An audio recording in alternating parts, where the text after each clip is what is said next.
Hi, I'm Chee Siew Lian from Persatuan Nazali Malaysia. I'm the Executive Secretary, which means I execute everything. I woke up with 3 things in mind: 2 interviews today, 2 loads of washing to do, 2 plates of jelly to make, 2 baskets of clothes to iron. The thing was, it was terrible getting up this morning. Not because of my lupus, which I've had for the past 24 years, but basically I haven't been able to sleep for the past 2 weeks, not properly anyway. You see, lupus patients have this, they find it harder to get over any infections. So I had this cough for, I think it's almost a month. And it became worse about 2 weeks ago. I took a course of antibiotics and yet it just won't go away, and I have to sleep practically sitting up the whole night to prevent the wheezing and the phlegm. Anyway, I was looking forward to today. So I started with putting the clothes in the washing machine, answering my emails at the same time, keeping an eye on the clock, boiling the jelly at the same time. And now somebody told me I might be autistic because I'm focusing on so many things at the same time. I might be, or it might be just that it's my life.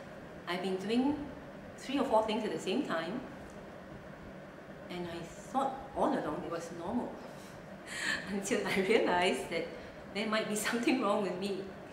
So I might go and see a psychiatrist. Anyway, back to this morning. While the clothes were being washed and the ironing was being done, I had a call from the Persatuan Mobility. You see, I've got so many friends from different parts of my life. I've got friends from Maida, where I used to work for. I was there for 23 years. I've got friends from my group in Persatuan Nazali. I've got friends who have retired, like me, and are still keeping in touch.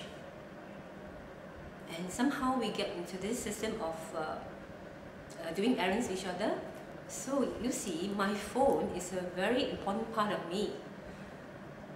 My handphone is like my second brain. It keeps tab of my appointments, what I have to do, what I have to call, I have to contact people. It has almost practically half of my life in it. Just one mobile phone. So I can't believe that people will switch off their mobile phones just because they want to eat. I mean, eating is part of life, but so is my mobile phone. And I mean, I'm so glad that I have something that I don't have to go all the way to meet people and to interact with them. I mean, I don't have to travel out in the hot sun. I don't have to take out my car. I don't have to walk. And it's so easy to be in touch. You don't have to switch on your computer in the first place. So why not use a mobile phone to, like this morning, remember that I have to book the mobility van for my friend's sister who is paralyzed. Number 2, I have to make the jelly for tonight's meeting, my church group meeting. It reminds me at every moment what I have to do.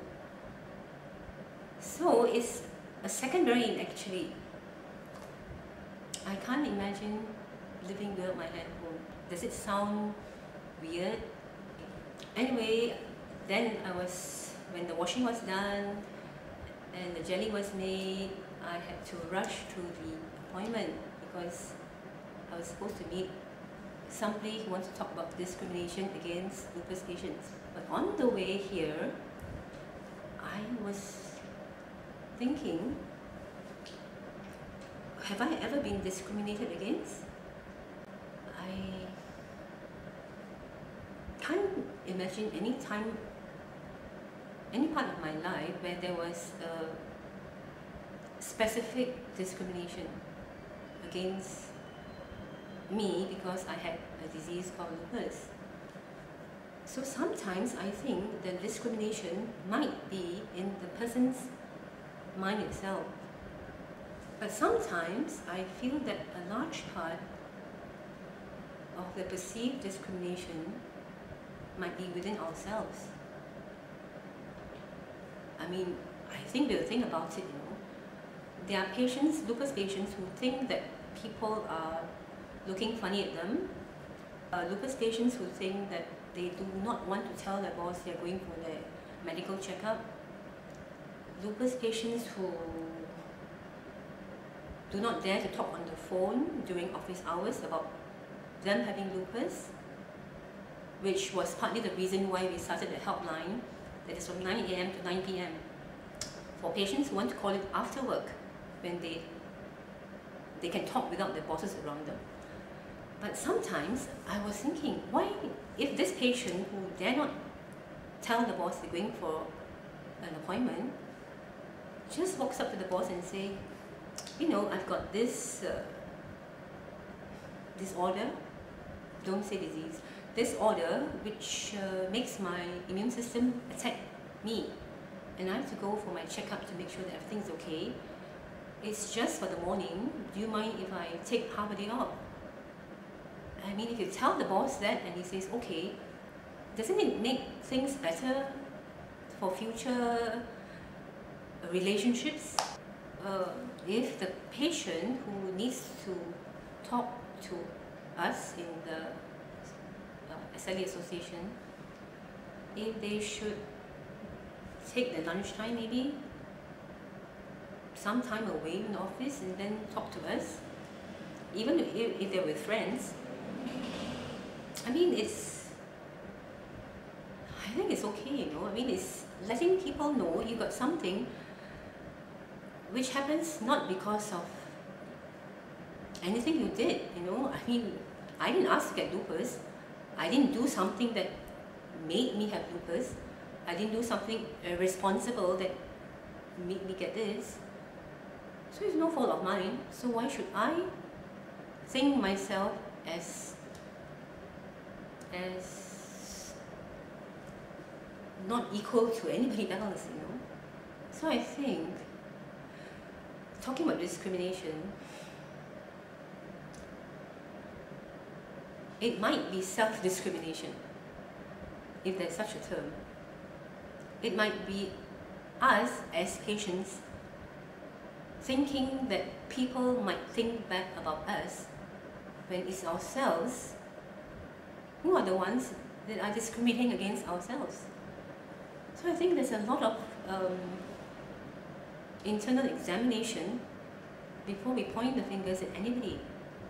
I mean, anybody in this kind of situation. Well, that's my day, my thought for the day. I'll come back with some more tomorrow. Bye.